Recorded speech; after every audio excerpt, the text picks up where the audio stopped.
এই চুগলখোর ব্যক্তি যে একজনের কথা আরেকজনের কাছে নিয়ে বেড়ায়, তার সম্পর্কে জুমহুর আহলে হাদিস বলেন আমালুহু আদাররু ওয়া আশাদ্দু মিন আমালি শাইতান, তার এই কাজ অত্যন্ত ক্ষতিকর, মহা জঘন্যতম অপরাধ, মিন আমালি শাইতান, শয়তানের কাজের চেয়েও।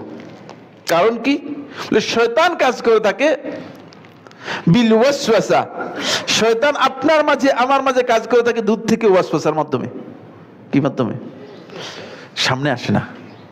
শয়তানকে দেখছেন আপনার কয়েকজন এরকম আছেন কিনা? না, একজনও দেখেননি? কপাল খারাপ, এত বড় দুশমনকে না দেখে আপনারা আছেন। শয়তান আপনাকে ওয়াসওয়াসার মাধ্যমে, কি শয়তান আপনার মধ্যে কাজ করে ওয়াসওয়াসার মাধ্যমে।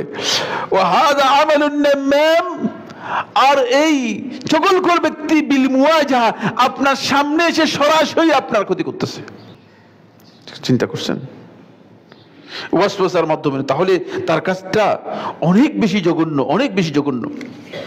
এই জন্য হাসান বসরি রাহিমাহুল্লাহ তাআলা তিনি কঠিন কথা বলেছেন।